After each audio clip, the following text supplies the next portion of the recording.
Hello, students. Today we will discuss a new chapter that's name is adverbs. In this chapter, we will discuss the definition of adverb and some parts of the adverb.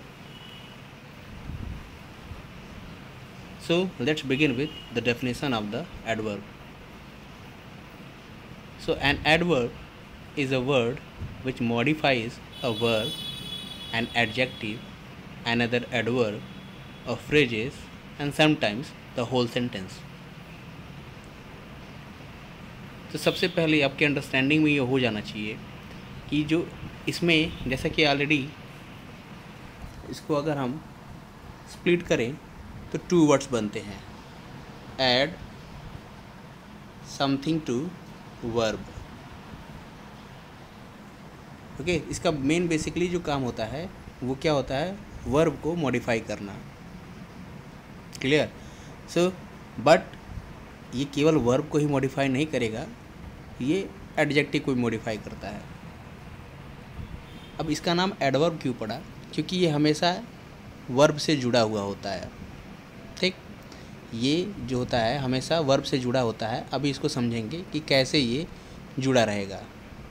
ये adjective को modify करेगा तब भी ये verb से जुड़ा रहेगा, ये फ्रेज को मॉडिफाई करेगा तब भी ये वर्ब से जुड़ा रहेगा, और ये जब पूरे के पूरे सेंटेंस को मॉडिफाई करेगा तो भी ये वर्ब से जुड़ा रहेगा। ठीक, तो इसलिए इसका नाम एडवर्ब पड़ रहा है। और जब ये वर्ब को मॉडिफाई करता है तो ऑलरेडी ये वर्ब के साथ जुड़ा ही है। सो अब हम देखेंगे, इसके कुछ एग्जांपल्स देखते हैं।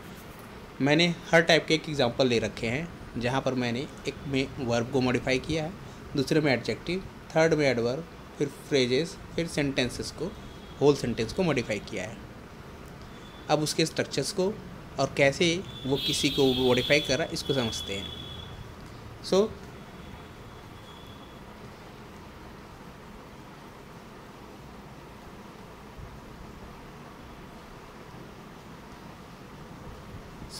The first example, Rama walks quickly.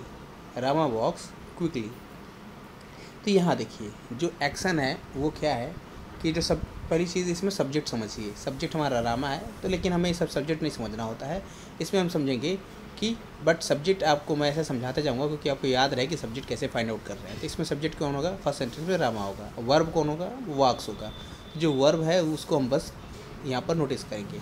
तो वर्ब क्या है? वॉक्स। ठीक है, तो रामा वॉक्स। ठीक है, अब यहाँ पर जो वॉक्स है उसके बगल में जो वर्ड है क्विकली। क्विकली ये क्या कर रहा है? ये वर्ड वॉक्स को मॉडिफाई कर रहा है। मतलब अब इसको समझिए, कोई आदमी टहलता है, कोई आदमी टहल रहा है। ये हमने कहा कि वह टहल रहा है, फिर हमने कहा वह धीरे धीरे टहल रहा है, वह जल्दी जल्दी टहल रहा है, वह तेज़ तेज़ टहल रहा है। ठीक है, वह दौड़ रहा है, वह धीरे दौड़ रहा है, वह तेज़ दौड़ रहा है। तो तीनों में डिफरेंस क्या है? तीनों में डिफरेंस है, इन दो सेंटेंसेस में डिफरेंस क्या है? बस इसमें देखिए कि वह दौड़ रहा है, वह तेज़ दौड़ रहा है।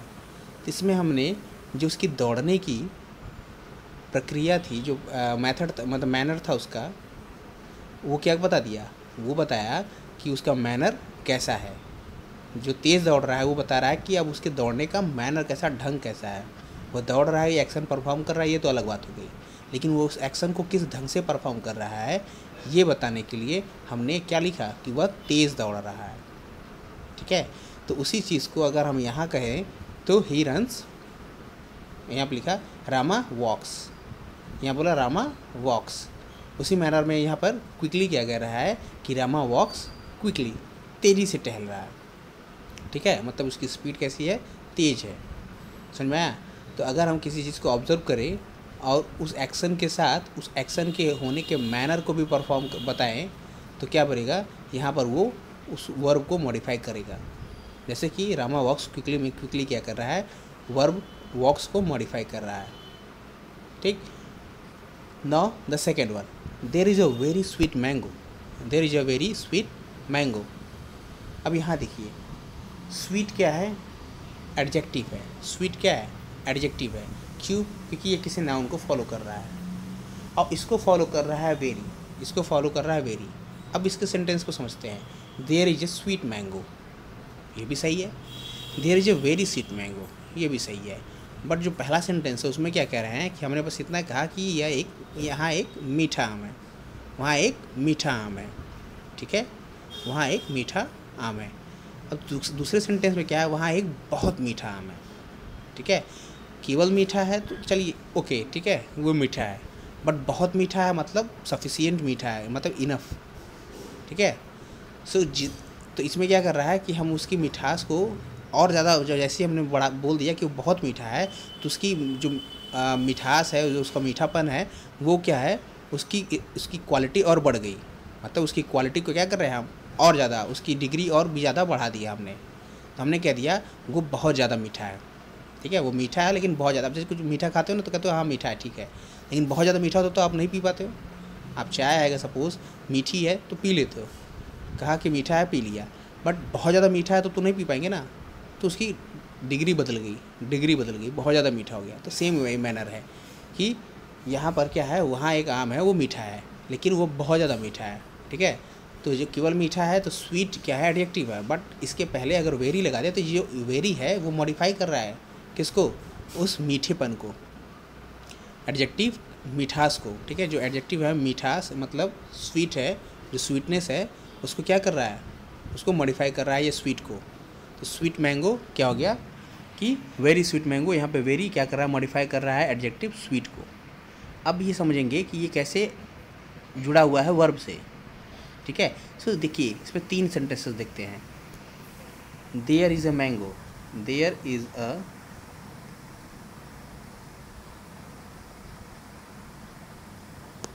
मैंगो, ये हमारा पहला सेंटेंस हो गया। There is a sweet mango,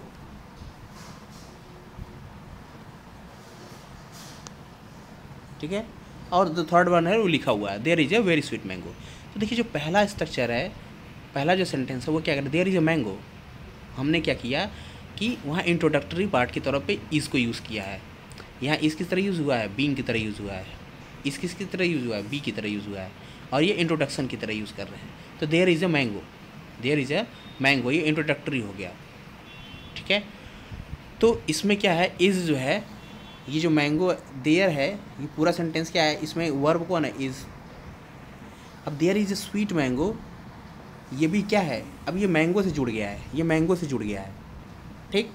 लेकिन यहाँ पे इंट्रोडक्टरी पार्ट ही चल रहा है। इंट्रोडक्टरी पार्ट है कि वो मैंगो कैसा है, वहाँ मीठा है। अब इसी इंट्रोडक्टरी पार्ट में ये क्या कर रहे हैं कि वेरी ऐड कर रहे हैं। तो इट मीन्स कि वही मैंगो क्या है, बार बार उसको हम मॉडिफाई करते जा रहे हैं। और वर्ब इज़ के बाद ही देखिए, वर्ब जो एडवर्ब जो है इज़ के बाद ही आया है, वर्ब के बाद ही आया है, ठीक है। तो एडवर्ब हमेशा वर्ब के बाद ही लिखते हैं जनरली, याद रखिएगा, एडवर्ब हमेशा वर्ब के बाद लिखते हैं, ठीक है। तो ये क्या किया, लेकिन ये किसी एडजेक्टिव से पहले भी आ गया है, इसलिए एडजेक्टिव को मॉडिफाई करेगा, वर्ब को नहीं, ठीक है। लेकिन ये वर्ब से जुड़ा हुआ है। अभी सेकंड एग्जांपल में आप देखेंगे तो आपको और अच्छे से क्लियर होगा कि वर्ब से कैसे जुड़े रह रहे हैं। नेक्स्ट देखिए, Govind reads quite clearly, Govind reads quite clearly, तो Govind reads clearly, Govind read clearly, तो ये भी रीड्स क्लियरली क्या है, एडवर्ब है, क्लियरली क्या है, एडवर्ब है। तो गोविंद रीड्स, गोविंद पढ़ता है, गोविंद रीड्स क्लियरली, गोविंद साफ साफ पढ़ता है, तो उसको पढ़ने का मैनर कैसा है, साफ साफ पढ़ता है, अच्छे से पढ़ता है, ढंग से पढ़ता है, और बहुत साफ साफ पढ़ता है, बहुत अच्छे से पढ़ता है, तो क्वाइट क्लियरली, क्वाइट क्लियरली, तो पूरी तरीके से मतलब पढ़ता है। तो क्वाइट मतलब ऑफन, मतलब वो कितना, हाउ मच, ठीक है, हाउ एक्सटेंड टू, मतलब कितने एक्सटेंशन तक जाता है, मतलब बहुत अच्छे से पढ़ता है। तो उसकी प्रोनाउंसिएशन, उसका प्रोनाउंसिएशन, उसके बाद उसका स्पीड, उसकी फ्रीक्वेंसी, उसका मैनर पढ़ने का सब कुछ क्या है, बहुत अच्छा है, काफ़ी ढंग से है। तो इस वजह से क्या क्वाइट लग रहा है। और क्लियरली कह दिया मतलब वो पढ़ता है, मतलब वो चीज़ों को पढ़ पा रहा है, रीड कर पा रहा है, उसके अंदर रीडिंग एबिलिटी है, ठीक है, तो वो पढ़ पा रहा है। सो यहाँ पर हम देखेंगे कि गोविंद रीड्स क्वाइट क्लियरली में, तो इसमें अब देखिए पहला सेंटेंस क्या बता रहा था कि क्लियरली जो है पहले में एडवर्ब, तो ऑलरेडी एक एडवर्ब था, बट क्लियरली से पहले भी एक एडवर्ब जुड़ गया क्वाइट, ठीक है। तो पहला क्योंकि एडवर्ब है, अब वो वर्ब से जुड़ा हुआ है तो दूसरा जो उसको मॉडिफाई कर रहा है वो भी वर्ब से जुड़ा रहेगा। समझ में आ रहा है? पहला वर्ब से जुड़ा हुआ है, ठीक है, क्लियरली, तो दूसरा वाला भी क्या होगा, वर्ब से जुड़ा होगा, क्योंकि जो पहला दूसरे से तो जुड़ा है, दूसरा जो पहले से जुड़ा है, अब पहला वर्ब से जुड़ा है तो दूसरा वर्ब से जुड़ा होगा। तो इस तरीके से क्या है, क्वाइट भी क्या है, वर्ब रीड से जुड़ा हुआ है, ठीक है।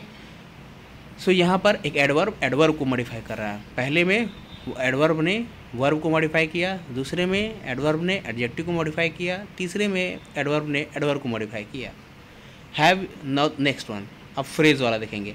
Have you read all through this book? क्या तुम ये पूरा किताब पढ़ चुके हो? क्या तुम यह पूरा किताब पढ़ चुके? इसका मतलब है have you read all through this book, ठीक है। तो यहाँ पर देखिए थ्रू दिस बुक, ये हमारा एक फ्रेज़ है। फ्रेज़ का मतलब क्या बताया था मैंने? फ्रेज़ क्या होगा कि एक ग्रुप ऑफ वर्ड होगा जो जनरली क्या होगा, प्रीपोजिशन से स्टार्ट होगा और उसके बाद में कोई हमारा नाउन आएगा या कुछ भी आ सकता है, नाउन वगैरह आ जाते हैं, ठीक है। जैसे in the field, at the door, through this book, तो ये सब क्या है, एक प्रीपोजिशन है, प्रीपोजिशन के जैसे बाद नाउन है, तो ये फ्रेज़ हो गया। और ये ऑल क्या कह रहा है, have you read through this book, तो क्या तुम ये किताब पढ़ चुके हो, ठीक है। फिर दूसरा have you read all through this book, क्या ये किताब तुम पूरी तरह पढ़ चुके हो, तो ये क्या बता रहा है, मैनर बता रहा है। तो ये ऑल जो क्या कर रहा है, ये मॉडिफाई कर रहा है इस पूरे फ्रेज थ्रू दिस बुक को, क्लियर, क्योंकि ये क्या है, फ्रेज के पहले रख दिया गया और वर्ब के बाद है, क्योंकि वर्ब के बाद है तो वर्ब से जुड़ा रहेगा, ठीक है। नेक्स्ट है प्रोबेबली ही इज़ मिस्टेकन। अब इसमें देखेंगे कि कैसे सेंटेंस को करेगा। अगर एडवर्ब को हम क्या कर दें, जस्ट पहले, अब देखिए सबका ना प्लेस देखिए, फ्रेज से पहले लिखा गया तो फ्रेज को मॉडिफाई कर रहा है, एडवर्ब से पहले लिखा गया तो एडवर्ब को मॉडिफाई कर रहा है, एडजेक्टिव से पहले लिखा गया तो एडजेक्टिव को मॉडिफाई कर दे रहा है, और किसी के पहले नहीं है, वर्ब के तुरंत बाद है तो उस वर्ब को मॉडिफाई करेगा। और सेंटेंस के एकदम स्टार्टिंग में लिख दिया जाए तो ये पूरे के पूरे सेंटेंस को मॉडिफाई करेगा। So probably he is mistaken, संभवतः वह गलत किया है, ठीक है। ही इज़ मिस्टेकन, संभवतः उसने गलती की है, ठीक है। तो प्रोबेबली ही इज़ मिस्टेकन, तो ये पूरे के पूरे सेंटेंस को, अब क्योंकि प्रोबेबली क्या कर रहा है, उसकी गलती करने को से जुड़ा हुआ कि संभावना दे रहा है कि वो गलत किया है, ऐसी संभावना हो सकती है, ठीक है। सो ये हो गए हमारे एग्जाम्पल्स एडवर्ब्स के, किस तरीके से वो किसी एडजेक्टिव, वर्ब, एडवर्ब, फ्रेज और सेंटेंसेस को मॉडिफाई कर सकता है। तो आप इनके सेंटेंसेस के कहाँ पर उसको यूज़ किया जा रहा है, इसको बड़े ध्यान से समझिएगा कि जब वो वर्ब के तुरंत बाद आएगा, फिर से रिपीट करते हैं, वर्ब के तुरंत बाद आएगा और उसके बाद कोई वर्ड ना दिखे, ठीक है, मतलब एडजेक्टिव ना दिखे, एडवर्ब ना दिखे या कोई फ्रेज ना दिखे, ठीक है, तो क्या करेगा, उस वर्ब को ही मॉडिफाई कर देगा। अगर उस वर्ब के पहले, उस एडवर्ब के तुरंत बाद, किसी एडवर्ब के तुरंत बाद एडजेक्टिव आया तो वो एडजेक्टिव को मॉडिफाई कर रहा होगा, और किसी एडवर्ब के तुरंत बाद कोई एडवर्ब आया तो वो उस एडवर्ब को मॉडिफाई करेगा, और अगर किसी एडवर्ब के तुरंत बाद कोई फ्रेज आया तो फ्रेज को मॉडिफाई कर रहा है, और किसी एडवर्ब को स्टार्टिंग में ही लिख दें, ठीक है, सेंटेंस के स्टार्टिंग में ही लिख दें तो क्या बन जाएगा, वो पूरे के पूरे सेंटेंस को मॉडिफाई करेगा। अच्छा, एक क्वेश्चन है मेरी तरफ से, ये आप सब लोग कमेंट में लिखेंगे कि प्रोबेबली ही इज़ मिस्टेकन में सब्जेक्ट ऑफ द सेंटेंस कौन है, सब्जेक्ट ऑफ द सेंटेंस कौन है, ठीक है, और इसमें एडवर्ब कौन है, और इसमें वर्ब कौन है। एडवर्ब तो मैंने बता दिया, इसमें वर्ब कौन है, ठीक है। सो आगे प्रोसीड करते हैं हम। Next, kinds of adverbs. Adverbs में भी divided into the following classes according to their meanings, meaning के अकॉर्डिंग उनको अलग अलग कैटेगरी में डिवाइड करेंगे। आज हम बस 4 को डिस्कस करेंगे, बाकी को हम बचे हुए 5 to 6 पार्ट्स को नेक्स्ट वीडियो में डिस्कस करेंगे। सो the first one, adverbs of time. Adverbs of time, अब इसमें ऑलरेडी लिख रखा है टाइम, मतलब क्या करेगा, ये ऐसा एडवर्ब होगा, एक ऐसा वर्ड होगा जो किसी टाइम को रिप्रेजेंट करेगा, ठीक है। तो क्या होगा, जैसे अब टाइम घड़ी का टाइम नहीं, 9 o'clock 10 o'clock ये सब नहीं, ठीक है, मंडे ट्यूसडे वेडनेसडे थर्सडे ये नहीं, ठीक है।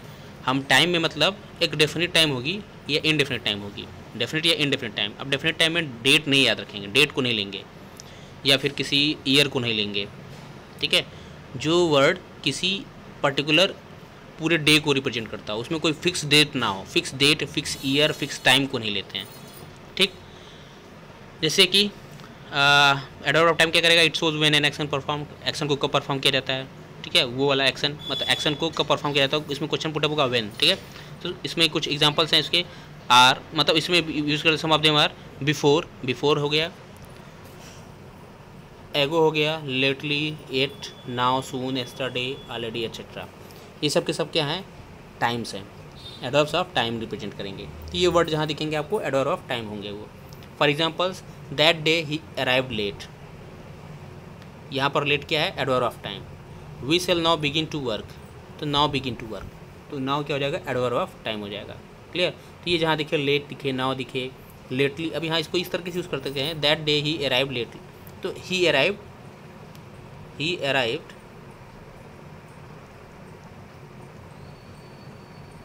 लेटली टुडे,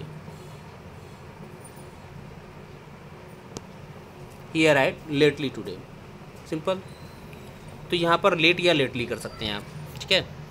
नेक्स्ट आपका इस तरीके से, we shall now begin to work, okay. So now let's move out to the next one. Adverb of time clear हो गया। तो ये वर्ड जहाँ भी दिखेंगे, बिफोर, एगो, lately, at, now, soon, yesterday, already, ठीक है, ये सब जहाँ दिखे तो आप समझ जाइएगा कि वो काइंड्स ऑफ मतलब एडवर्ब्स ऑफ टाइम है। Clear.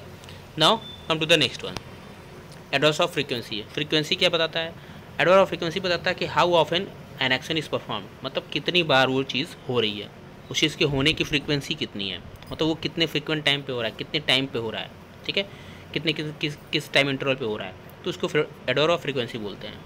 Some of them are always, हमेशा होता है, कोई काम हमेशा हो, नेवर, कभी ना हो, वंस, एक बार हो, ट्वाइस, दो बार हो, सेल्डम, कभी कभी हो, यूजुअली, हमेशा, जनरली होता हो, जनरली, यूजुअली ये भी सकते हैं, रेयरली, कभी कभी बहुत, मतलब रेयरली, सेल्डम और रेयरली दोनों एक जैसे हैं, मतलब बहुत कम ही होता हो। फ्रिक्वेंटली, फ्रिक्वेंटली में तो लगातार होता हो, मतलब कंटिन्यूसली होता हो, कंटिन्यूसली या फ्रिक्वेंटली, ये भी क्या हो जाएगा, एडवर्ब ऑफ फ्रीक्वेंसी हो जाएगा, ठीक है। सो इसके एग्जांपल्स हैं, I have told you twice, मैंने तुम्हें 2 बार बताया है, तो कोई चीज़ बताने का काम कितने बार हो रहा है, 2 बार हो रहा है। ही फ्रिक्वेंटली कम्स अनप्रिपेयर्ड, वह ज़्यादातर क्या करता है, अनप्रिपेयर्ड होकर ही आता है, और फ्रिक्वेंटली हमेशा ज़्यादातर क्या होता है, अनप्रिपेयर्ड होकर आता है। तो इसके उसकी फ्रीक्वेंसी क्या होती है, मतलब वो ज़्यादातर अनप्रिपेयर्ड ही रहता है, ठीक है।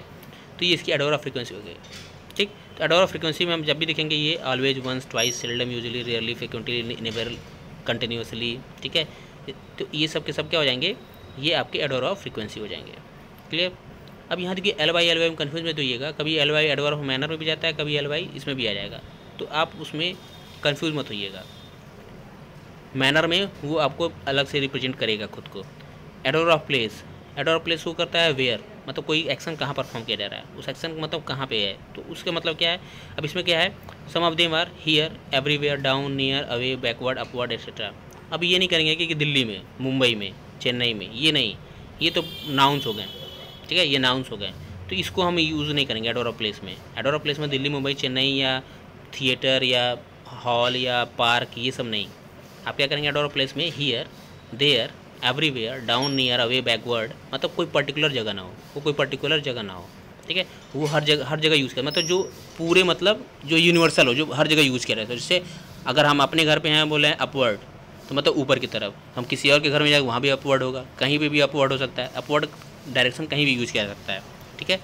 डाउन, डाउन मतलब कहीं भी हो सकता है, नीचे कहीं भी हो सकता है, ठीक, तो हर जगह हम डाउन यूज़ कर सकते हैं। तो जो चीज़ जहाँ पे हो, अब लेकिन दिल्ली क्या है, दिल्ली तो दिल्ली रहेगा ना, उसको तो चेंज नहीं होगा। 10 दिल्ली तो है नहीं कि हम कहते हैं पूरे यूनिवर्स में दिल्ली दिल्ली है, ठीक। ये क्या है, ये पूरे मतलब हर जगह, हर प्लेस पे यूज़ किया जा सकती है एडवर्ब ऑफ प्लेस, ठीक है। इसलिए यहाँ पर क्या करेंगे, प्लेस को एडवर्ब ऑफ प्लेस में रखेंगे। नहीं तो ये सारी चीज़ें आएंगी, here, everywhere, down, near, away, backward, upward, etcetera, ठीक है।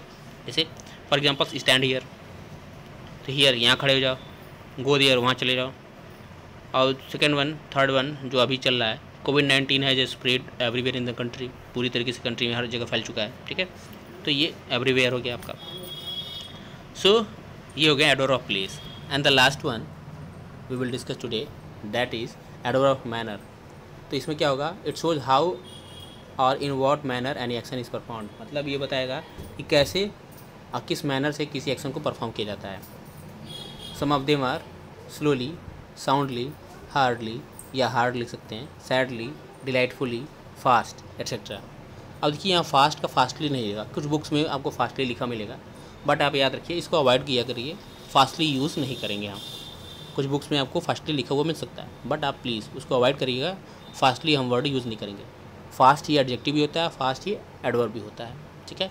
तो हम दोनों को क्या करेंगे, मतलब दोनों में डिफरेंस हम समझेंगे कैसे होता है। तो पहला एग्जांपल देखिए, अब इसमें क्या है, मैनर की बात कर रहा है कि कोई काम किस ढंग से किया जा रहा है, इन व्हाट मैनर, या how an action is perform, ठीक है। तो for example that boy works hard, वह लड़का जो है बहुत मेहनत पर कठिन परिश्रम करता है, ठीक है, वह लड़का बहुत कठिन परिश्रम करता है। Slowly and sadly we laid him down, तो धीरे धीरे और दुखी होकर के, ठीक है, वी लेड हिम डाउन, ठीक है, उसे हमने जाने दिया। He runs very fast, he runs very fast, तो वह मतलब क्या, वो बहुत तेज़ दौड़ता है। तब यहाँ देखिए इस एग्जांपल्स में हार्ड क्या हो गया, हार्ड आपका एडवर ऑफ मैनर हो गया, slowly and sadly एडवर of manner हो गया, रन्स वेरी फास्ट, यहाँ फास्ट क्या है, वेरी क्या है, वेरी तो आपका अलग हो जाएगा, अभी वेरी को नहीं देखेंगे। यहाँ फास्ट एडवर्ब है, फास्ट यहाँ पे क्या है, एडवर्ब है, ठीक है। ही रन्स फास्ट, वह तेज़ दौड़ता है, तो ये एडवर्ब है।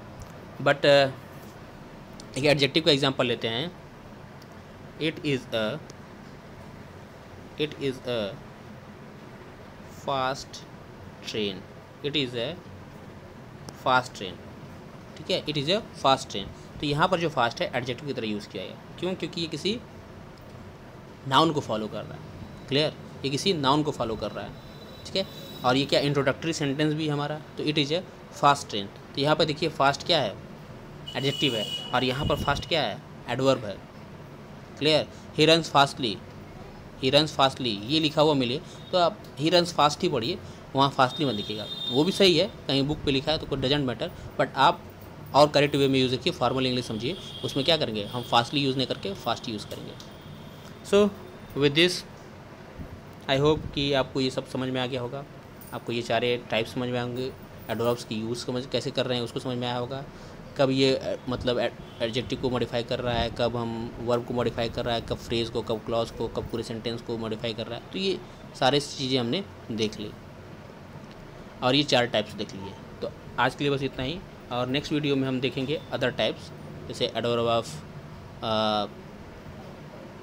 जो कंट्रास्ट हो गया, कंट्रास्ट के लिए आ जाएगा, या और भी चीज़ें हैं, ठीक है। तो जितने भी अब बाकी 4 to 5 टाइप्स बचे हुए हैं उनको हम डिस्कस करेंगे, मतलब 5 to 6 टाइप्स बचे हुए हैं अभी। तो एडवर्ब ऑफ डिग्री बचा हुआ है, ठीक है, तो इंट्रोगेटिव एडवर्ब बचा है, रिलेटिव एडवर्ब बचा है, तो ये सारी चीज़ें हम वहाँ पर डिस्कस करेंगे। So with this we end today session, thank you, bye bye, take care.